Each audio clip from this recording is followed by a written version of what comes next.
So this Bill 22 does rob us of our rights to collectively bargain a new agreement. They stacked the decks against us, remember? They called us an essential service, and they put trustees and BCPC and PSEC and government on the other side of that table. There's everybody on the other side of that table bargaining against teachers. We tried to play fair by the rules of their game. We took the essential services designation and we created phase 1. And you know, that was the most powerful part of this round of collective bargaining so far. And it kind of set them back, set them on their heels. They didn't know how to deal with us. Then we started bargaining. About a year ago, Jim, the right man in the right place at the right time, Jim Eicher, our chief negotiator. And we have 2 members of our bargaining team here, a very, very stalwart bargaining team. You gotta have some courage to be on our bargaining team. Kathy Couch from Nelson and Bill McFarland from Revelstoke. And they went back to that table 78 times. Long after it proved to be pointless, they tried and tried and tried again to get government to shift.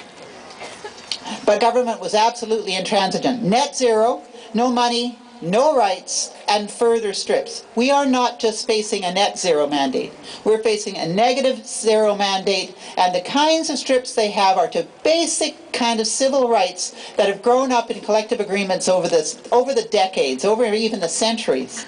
You know, the right to have a transparent and objective process in evaluation, discipline, and dismissal. No, they want one bad report and you're gone. That doesn't happen anywhere. Somebody even told me that doesn't even happen in the criminal justice system, right? Yeah, exactly.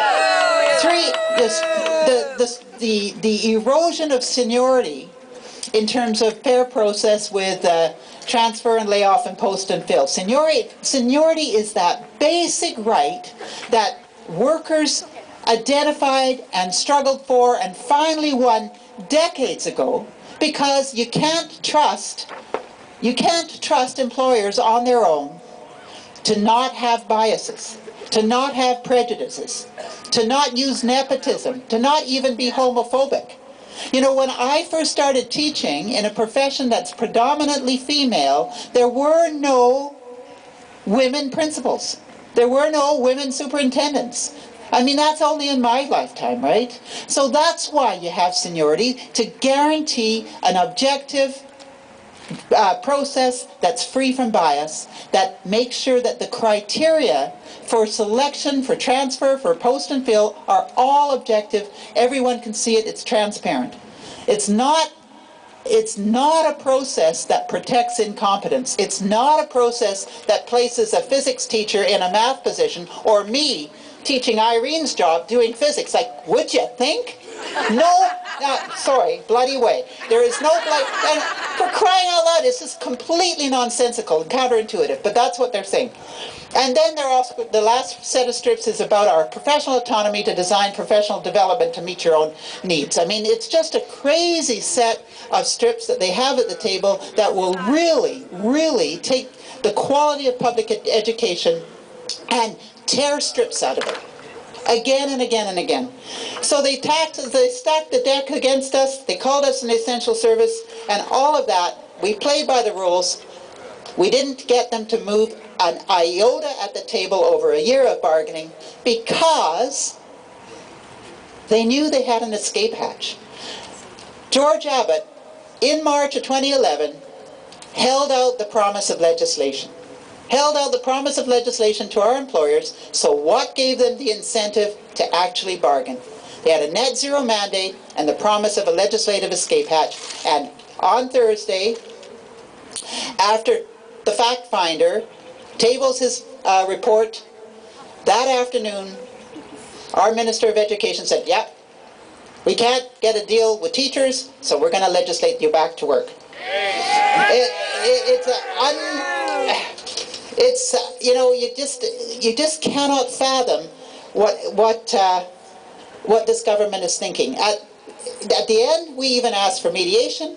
We even ask for arbitration, and I have to get people like Barry O'Neill to cover their ears when we say that, because unions just don't do that. We don't go to arbitration. We don't think that that is the way you get a respectful deal. We want one hammered out at the table. But we went there, and even today we're going there. We're saying, let's go to mediation, and they are saying no. And apparently today, actually, there was a scrum in the legislature for Abbott, and because he's apparently saying that I have his cell phone number. So one of the reporters held up his cell phone and said, I have Susan's cell phone number right here, why don't you call her? And you know what he said? He said no. He said no. And you know why? Because they don't want a mediated process. They don't want an arbitrated process, because an independent arbitrator would find a compromise. And they don't want to compromise. They want the mock mediation process that they've got in Bill 22 that says, we'll appoint the mediator, we'll appoint the terms, we'll tell you that you have to negotiate those strips, and those recommendations will come to us, and we will enact them in August. That's the kind of mediation process that what kind of a... it's criminal, and but when you say to yourself, like, if you were a hockey team with any kind of sense of respect, would you insist that the other team only have one player on the ice? And then say, hey, this is fair, it's okay. We're just playing the game. Like, it just doesn't... I don't understand it. Okay. I'm sorry, I've gone off my script. I'm kind of in check here. So, I just want to tell you about those fines. The fines that if we would have the temerity to stand up to what Joel Bacon in yesterday's Sun called criminal legislation. He said in yesterday's Sun that we've had, over the course of this 10 years, 17, not including 22, 17 pieces of legislation this government has come out against teaching and teachers with. 17 pieces of legislation, and if you read them, every single one of them tries to weaken the job of teaching, tries to weaken public education. This will be the 18th. And Backen says that this government has been taken to the International Labour Court 10 times. BC's government, this government, 10 times, and found to be in contravention of international labour law. 10 times. Of those 10 times, 5 of those pieces of legislation were against teachers. Lock them up! Shame! Lock them up! And then, Shame! oh, I lost my microphone. Should I go over here? Hello, perfect. So then, what Backen says is, he says that Bill 22 has all the hallmarks of those 5 bits of legislation that were found in violation of international law. One of them, of course, Bills 27 and 28, that we found here in BC at the Supreme Court was illegal. But he says Bill 22 has all the hallmarks of that previous legislation, and then he goes on to say, governments are obliged to govern according to law. That is what distinguishes democracies from tyrannies. As a fundamental democratic principle, the rule of law is seriously jeopardized when governments play fast and loose with constitutional and international laws, as this government is now doing with Bill 22. Stop the tyranny! If Bill 22 becomes law, the government will demand that teachers respect its provisions, including those that make strikes illegal. It will condemn those who defy the law as lawbreakers and punish them with severe fines, $2,500 a day for representatives, $475 a day for members, $1.3 million, it's more than $20 million all told. In short, government will demand that the rule of its law be respected, while at the same time its actions dangerously encroach on the rule of law.